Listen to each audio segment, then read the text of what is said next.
Hello everyone, today I am here with community member Alfred Saniano. Why don't you go ahead and introduce yourself and tell me more about you?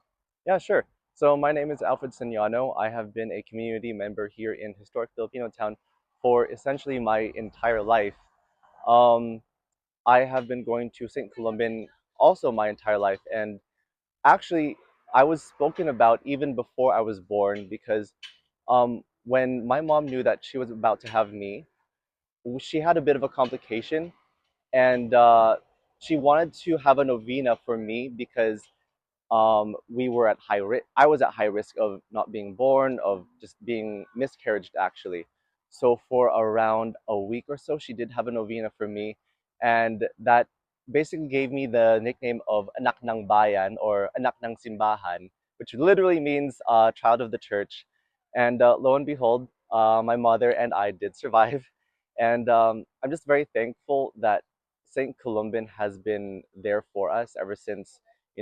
My mom has been going since 1993, ever since the entire family started going in 1994. And I'm just very thankful to be able to share my story with you guys. Wow, that's so beautiful. Thank you. So what memories come to mind when you think of historic Filipino town? Like what makes this place so special to you? It feels like home. I have been to the Philippines a multitude of times. I started going when I was around 6 or 7 years old, and I've been going back and forth. And the last time I was there was 2023. Um, it just feels like home here because there's Filipino food, we have Filipino members here, we have Filipino parishioners, and there's just Filipino heritage literally everywhere you look around here in historic Filipino town. And that's one of the main reasons why I know I'm not going to stray away or move away from historic Filipino town. It's always felt like home. It feels like somewhere where I belong, and it just feels very welcoming, if that makes sense. Nice, we love that. We love like seeing the culture in historic Filipino town, Exactly. and it's just a special place for everyone. hmm So, as a longtime parishioner of St. Columban, how have you seen like displacement and gentrification like affect the community and like population over the years? So I hope I'm using the term right, but the diaspora here has been it's gradually gotten better. Um, the last thing that I remember when I was a little bit younger, maybe like 7, 8, 9, somewhere back there, um, I do remember a lot more Filipino community members aside from Hispanic community members and Black community members.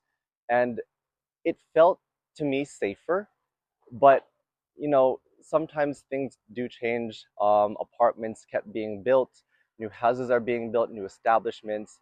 Slowly but surely, a lot of those older Filipino members have either moved on, or they have located somewhere else, or they are back with family, whatever it may be.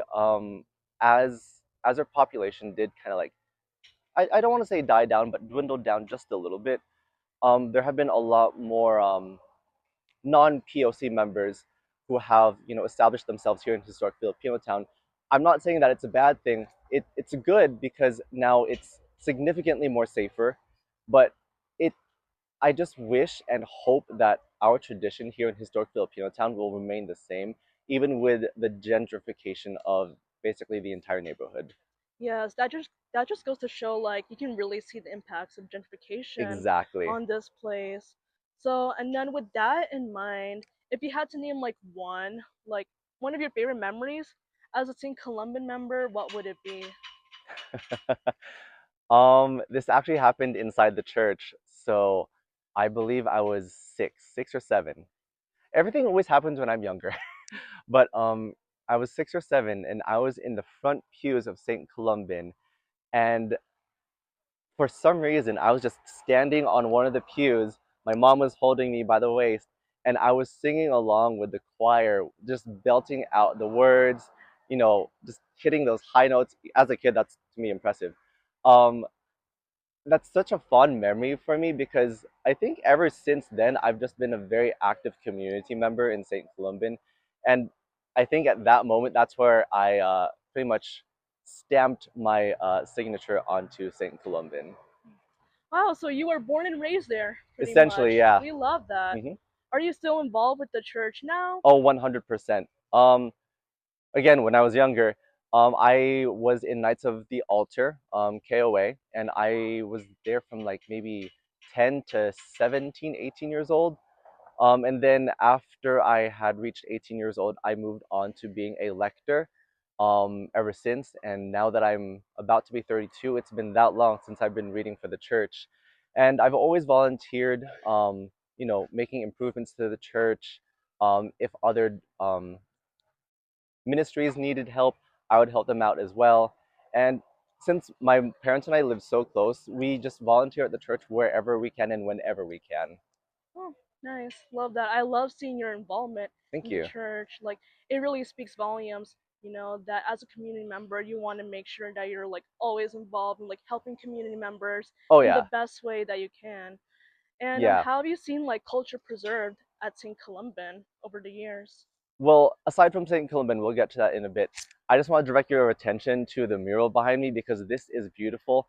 This is actually my first time here, even though I've been passing by this park literally like every Sunday going to church. But you literally see our entire history and all of our traditions just plastered onto this wall. And I hope this stays for a very long time. You can see a lot of historical, um, what's the word? Inspirations throughout the entire town.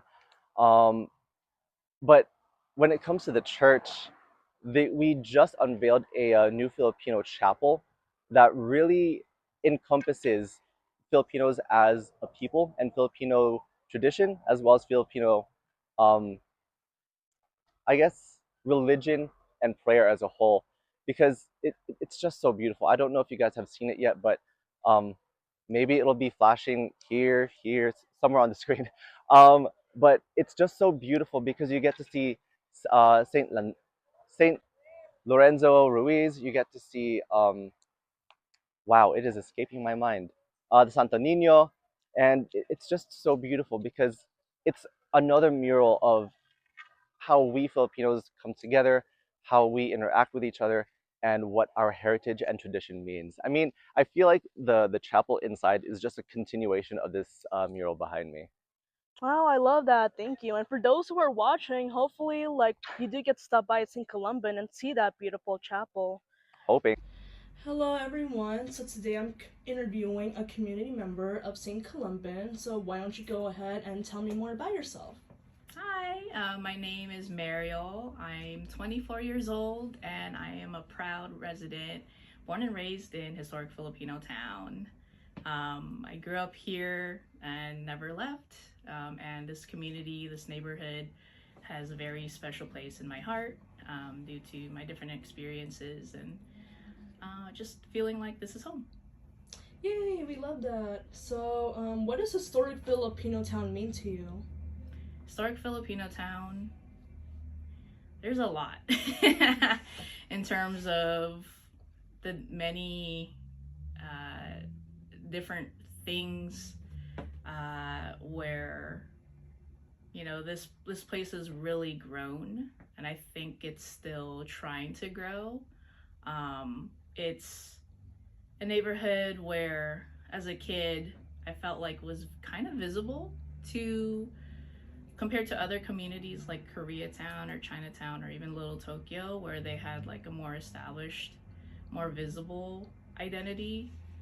But this place has always been strong in its Filipino identity. I mean, it's in the name itself. It's even though it's historic, it's still Filipino town, and it had a large population of Filipinos at some point. This place before it became historic Filipino town, they moved from the areas of Little Tokyo to downtown, and now to here, where Filipino families immigrated and settled. And so through community, they've always had their like close knit ties with each other. You just gotta explore the little pockets of the neighborhood, and you'll see families outside on their porch playing. You'll see kids on the street playing. You'll see kids walk to school, going back and forth from home to school. You'll see the businesses supported by their own people. Um, you'll see different places where they seem empty, but then later on, as time went by, they're established buildings now. They're newer. Um, it's always ever changing. I feel like this neighborhood is, and so Historic Filipinotown, as it was low key back then, is steadily having its ebb and flows, but it's steadily growing into something I feel like is more visible and established and proud community. And so that's why I have a very fond, I would say, connection to where I live, and where I feel like I continue to live. Yes, we love the preservation of culture, and you can just see like the beautiful memories that have been made here over the years. So, with that next question, what memories come to mind as a parishioner of St. Columban? So I have always been with the church ever since I was a little infant. That's where I got baptized, so that solidified my connection to my Catholic faith and to St. Columban itself. From there, I became an altar server at the age of 8, which I still am now. I remember when I was younger, there would be those Christmas parties for the youth, specifically for the altar servers. We were an established group of about 100 at some point. There was a lot of us because there were a lot of families at the church, and their brothers and sisters and cousins would all altar serve together, and that's basically helping the priest, fetch stuff and aid with like the traditions of the mass. And so it was a very fun-filled community, and I really loved Christmas time because not only those Christmas parties happen, but also the 9 masses happen. So during Christmas time, there would be 9 nights where people come to mass in anticipation for Christmas. That's when they're trying to celebrate the birth of Christ coming up.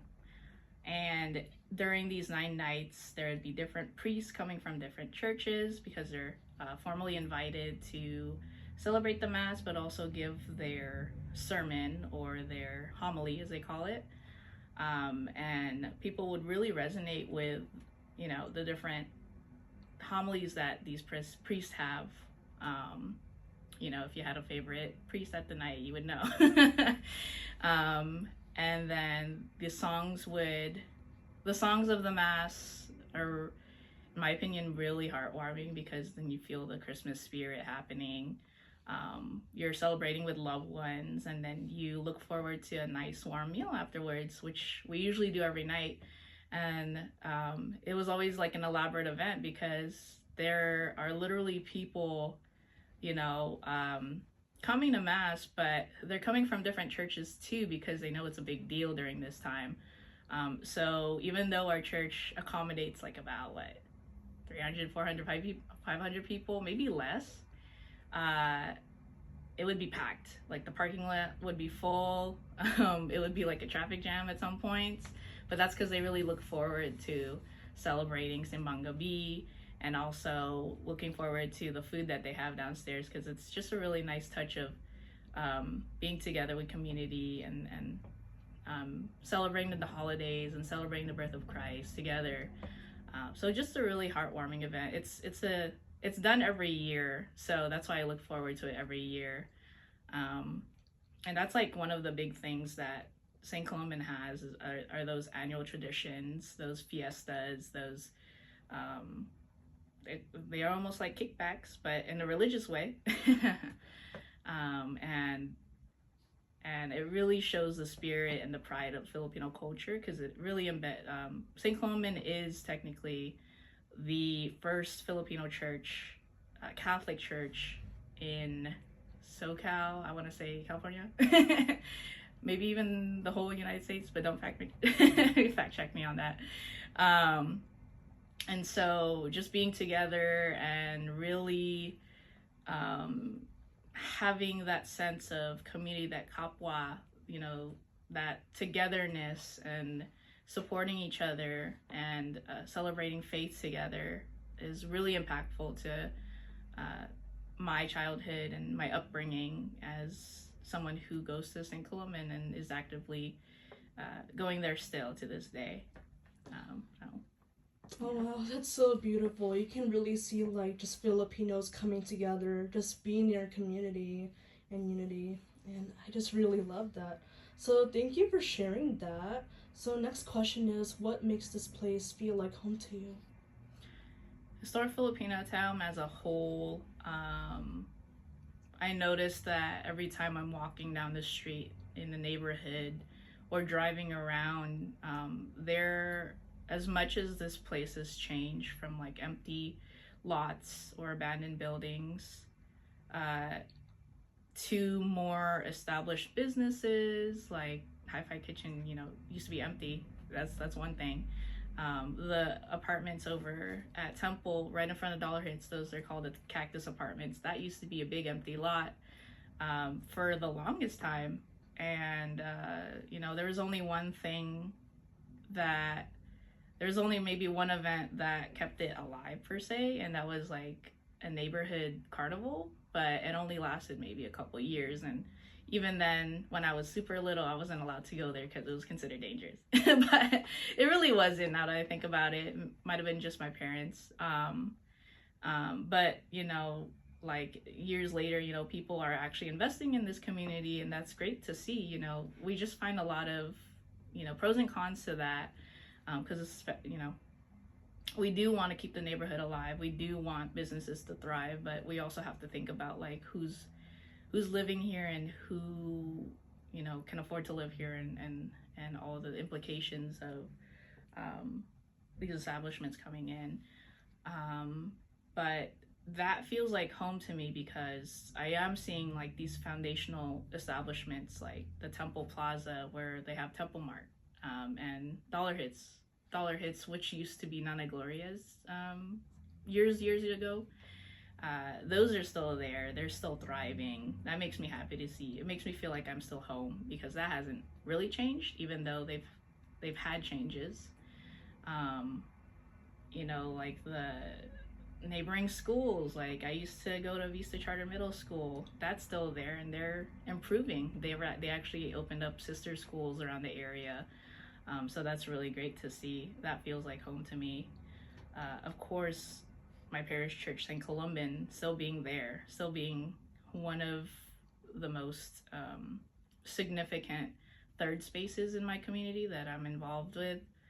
Seeing that still be alive, and the people that are still there, and seeing them every Sunday or every feast day or every Simbang Gabi, seeing that they're still there makes it feel like home as well.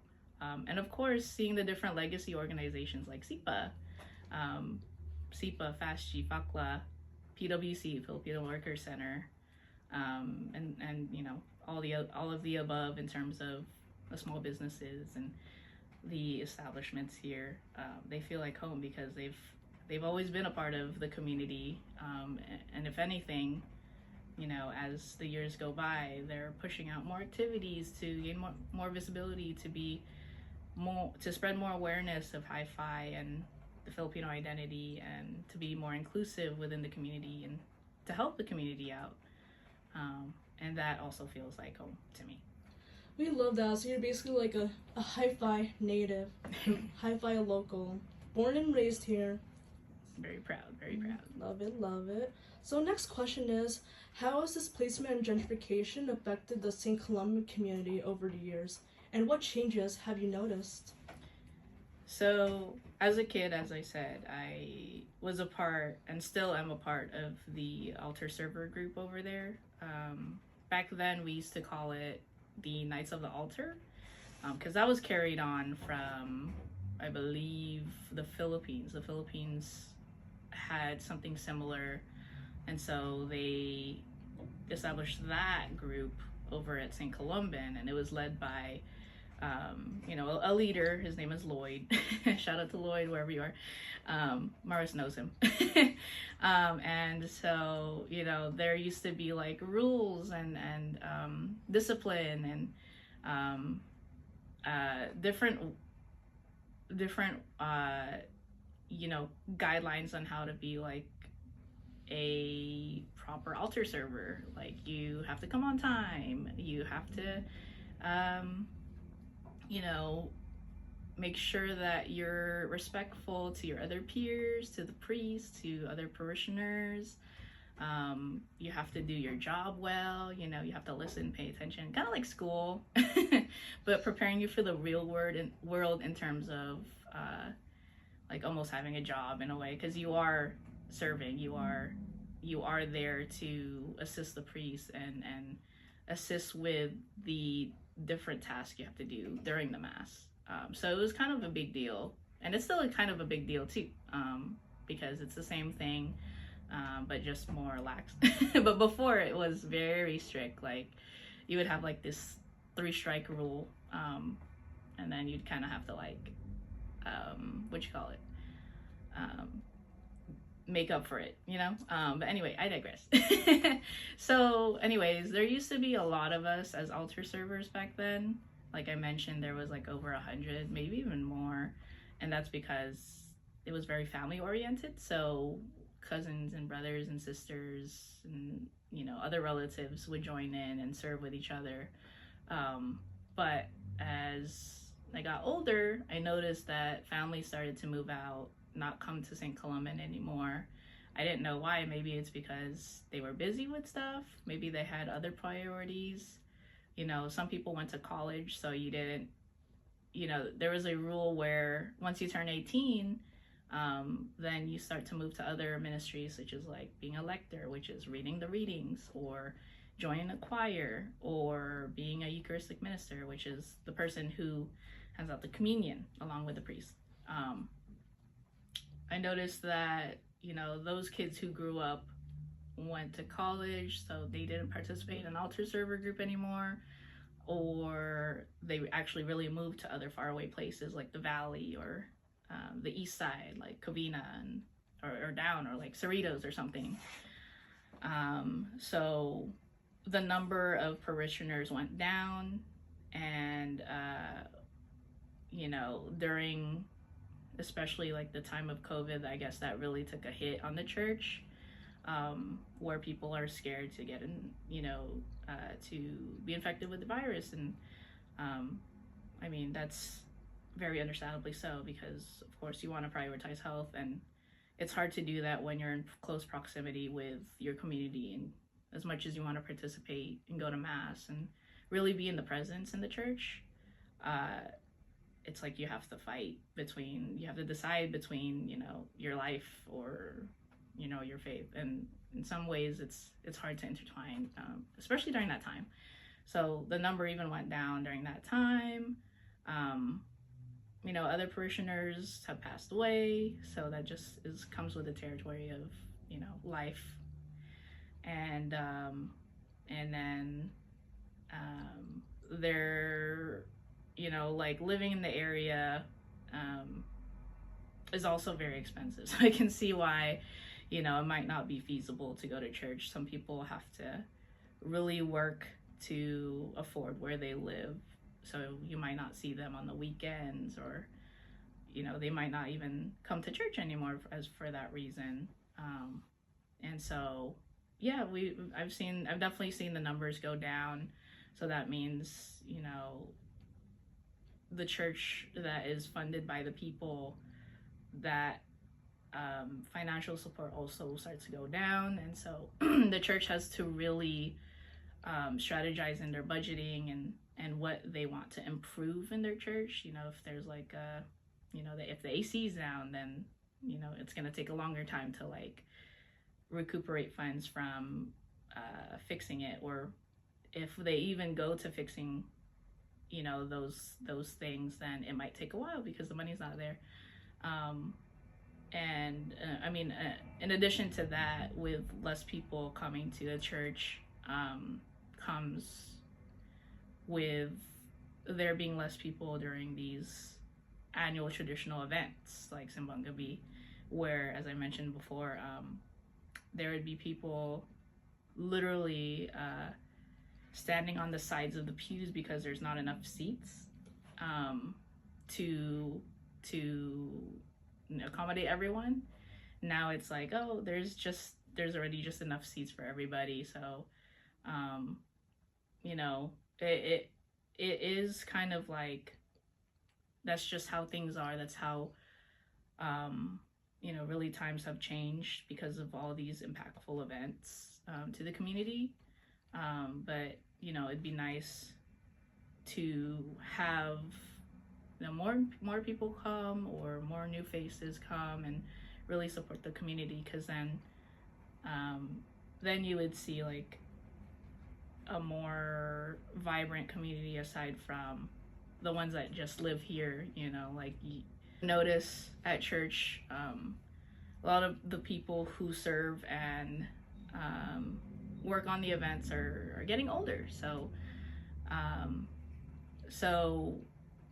you know, when you get older, you know, at some point there's gonna have to be an end, and people who, you know, once they start to move slower, then these activities and these events can't be really carried out, you know, unless there's a community to support it. So it is up to the younger folks to step up and continue that tradition, that legacy.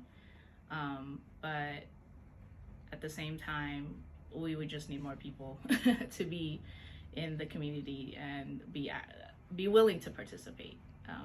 So that's how I've seen these different events, is how I've seen St. Columban change over the years. Yeah, hopefully over the years we can see like more people come to St. Columban. And I really love what you shared just now, because actually on November 15th of last year, I was there for like the unveiling of the new chapel. Were you there for that? Yeah, I was one of the altar servers. Oh, that's actually interesting that you said that, because I remember reaching out to, I believe it was Bea, about the event, and I was like, oh yeah, this is an event where the Archbishop, who, you know, is the head of the Archdiocese of, you know, Archdiocese of Los Angeles, is coming to celebrate and bless the shrine, the Filipino shrine. And the Filipino shrine, for those who are unfamiliar with it, is basically a big shrine that costs a lot of money, that is a mural of the history of how Christianity came to the Philippines. There is a statue of Santo Niño, which is the baby Jesus, but in the Philippines, he's the Holy Child. So he has an elaborate, you know, red cloak / dress, and has a crown, and his complexion is darker, you know, because is a representation of the Philippines, and he's usually standing in front of a bright like aura, like halo almost. He's a big deal. I mean, that's Jesus. And then followed by two other patron saints of the Philippines, San Pedro Calungsod and San Lorenzo Ruiz, who both became saints due to their strong faith. And so that shrine was unveiled, and the Archbishop who was there made it very special, because, you know, him being like a leader of the Archdiocese, and him being a holy person, and being there, like, this is the first time ever he's ever come to the church, was like, wow, you know, we never thought he would visit, but for a momentous occasion like that, yeah, we can see why. So I was there as an altar server, basically taking charge of my altar server group, and guiding everyone on where their position should be, what they should be doing, and seeing how we need to carry out the celebration of the mass. So it was a historical event, and it's crazy how that happened, but I'm glad it happened, and it really solidified my Filipino identity intertwined with my faith. Definitely, that's actually a very beautiful milestone for the St. Columban community, because when I was there, in my point of view, you just see everyone like come together and like bond over like, the Catholic faith, and it was just so remarkable to see. So to close this out, my final question will be, how can we make meaningful connections to each other, to local residents, and to the neighborhood? So there are many different ways that I think about when it comes to making meaningful connections in HiFi and to the general community. One is by, taking a walk in the neighborhood, making it really simple. Taking a walk in the neighborhood, exploring it, visiting the different local businesses and supporting them. Maybe even striking a conversation with the business owners and the workers there, getting to know them and being inquisitive of their establishment or their lives. You can literally walk into Dollar Hits on a Friday night and join them in karaoke. It's gonna be like a party. If you're looking for that kind of nightlife, it's right there. You can go to the different legacy orgs and ask about their services and see if it could be a service that you want to partake in, or you can you can direct that resource to other people that I know SIPA does food distributions to the local community. So if you know anyone that is in need of groceries, you can direct them here, or you can avail it yourself. There's sound baths here. There's legal help here as well, with the different people that they're associated with. So there's many different resources in the neighborhood, many different people, local business owners that you can interact with, ask questions about, and maybe even participate with. And another thing in segue of that is to volunteer. I'm a big advocate of community work, volunteer work, just any opportunity you can get, whether it's cleaning the streets of HiFi, because there tends to be some spots where it needs some improvement. Join your local neighborhood cleanup. Participate in your local toy drive, especially during the holiday season.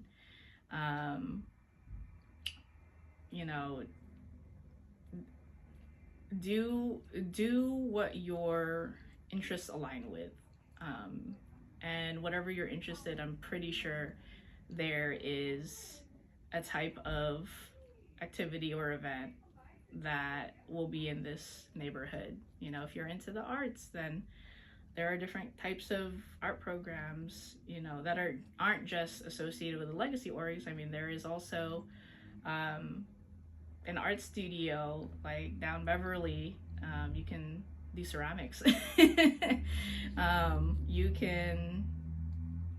You can also just, if you're not religious, I mean, that's fine, but maybe visit a church and see what they're up to, or even consider joining a church and see if your community is there, and build community with them. You can host spaces in the neighborhood, maybe at your local park, maybe like a kickback at Lake Street, or over at the mural over in Unidad Park. Do a little barbecue there. Host a space for people to come together and bond and share your presence with, or even just like come to your local events and see what they're up to. I know last year there was a series of events called the Temple Art Market that would happen every first Sunday, of every month, and that was a place where vendors can sell their merch, or their handmade items, and you just come and you window shop, or you look for something for yourself or for your loved ones, and there you go. It's a one-stop shop for everything. So there are just so many different ways to make meaningful connections. Really, the world is your oyster. You just walk around, say hi to someone, that boom, you made connection. But yeah, to go the extra mile is to really interact with folks in these different spaces, and to not only just interact with them, but make it a recurring thing. If you want to go the extra mile, because then you'll remember your face and you'll remember theirs, and then that's where friendships and relationships happen. And so again, there are so many different things to do in HiFi. You just gotta look for them or ask about it, and then it'll be a community that hopefully everyone will come to love, like how I do. Well, there you go. That's your signs. Come to HiFi. Come check it out. Come see how us Filipinos, we really love to preserve our culture. And thank you so much, Marielle, for your participation and for the amazing interview. Thank you for having me.